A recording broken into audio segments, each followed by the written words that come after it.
খুনি হাসিনা এবং তাদের বিচার না হওয়া পর্যন্ত বাংলাদেশের কোনো মানুষ, কোন রাজনৈতিক দল যেন অন্য কোনো বিষয় নিয়ে এই বাংলাদেশে কথা না বলে।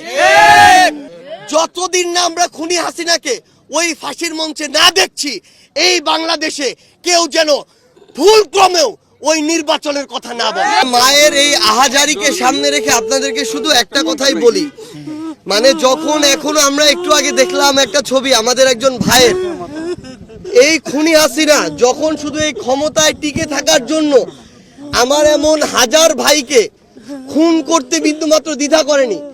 আমার এমন অনেক ভাই রয়েছে যাদের লাশ এখন পর্যন্ত খুনি হাসিনা হত্যার পরে কোথায় নিয়ে গিয়েছে এটা খুঁজে পাওয়া যায়নি।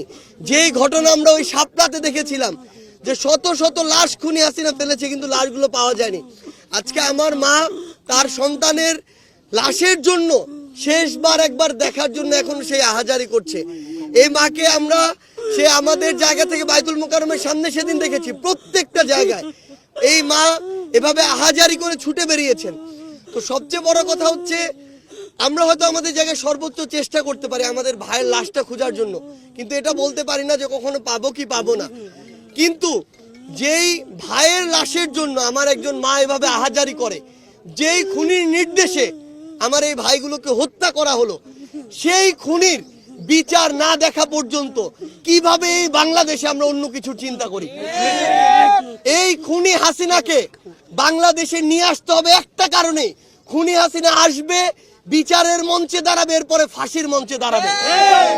আমরা যেন যারা এই জুলাই অভ্যুত্থানে রাজপথে ছিলাম, আমাদের যে ভাইরা জীবন দিয়েছে, আমাদের যে মায়েদের চোখ দিয়ে এখনো এই কান্না আসছে, এই চোখের পানি পড়ছে, আমরা যেন মরার আগে অন্তত ওই খুনি হাসিনার বিচারটা দেখে মরতে পারি। আমরা শুধু একটি কথাই বলতে চাই, আমাদের এই ভাইদের ডিএনএ যে স্যাম্পল এটা অলরেডি নেওয়া হয়েছে, এটার প্রসেসিং এ কিছুটা সময় লাগে, এটা হয়তো আমরা খুব দ্রুত সময়ের মধ্যেই পেয়ে যাব।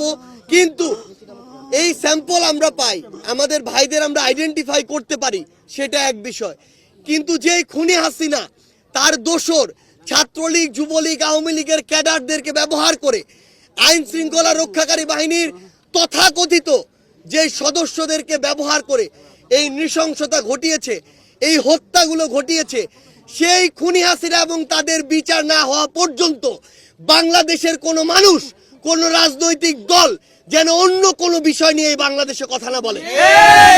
আগে খুনি হাসিনার বিচার হতে হবে, আগে খুনগুলোর এই হত্যাগুলোর বিচার হতে হবে, তারপরে বাংলাদেশ অন্য কোনো কিছু চিন্তা করবে। আমরা এই সরকারকে আমাদের জায়গা থেকে অনেকবার বলেছি, এই সরকারের দুইটা বিভাগের কাজ শুধু কাজের জন্য কাজ না, এটা তাদের রক্তের উপরে দাঁড়িয়ে যে দায়বদ্ধতা নিয়েছে, এই দায়বদ্ধতার জন্য কাজ। আইন বিভাগ, বিচার বিভাগ, এখানে স্বরাষ্ট্র মন্ত্রণালয়, স্বরাষ্ট্র উপদেষ্টা এবং এখানে আইন ও বিচার বিভাগের মন্ত্রণালয়, এখানে যিনি উপদেষ্টা রয়েছেন, এই দুইজন উপদেষ্টা তারা যদি এই খুনি হাসিনার দৃশ্যমান বিচার এই অন্তর্বর্তীকালীন সরকারের সময়ে করে না যেতে পারেন, তাহলে এই সরকারের সবচেয়ে বড় দায়বদ্ধতা এবং সবচেয়ে বড় লেজিটিমেসি তারা হারাবেন এবং সারা জীবন এটা তাদেরকে এই দায় বহন করে যেতে হবে। কিন্তু আমরা স্পষ্ট করে একটা কথা বলি, দায় বহন করে যাওয়ার মধ্যে সব শেষ না। এই বিচার এই অন্তর্বর্তীকালীন সরকারের সময় করতে হবে এবং যে সময়টুকু এই সরকারের আছে, নির্বাচনের আগেই খুনি হাসিনাকে বাংলাদেশে নিয়ে এসে ফাঁসির মঞ্চে নিতে হবে। যতদিন না আমরা খুনি হাসিনাকে ওই ফাঁসির মঞ্চে না দেখছি, এই বাংলাদেশে কেউ যেন ভুল ক্রমেও ওই নির্বাচনের কথা না বলে।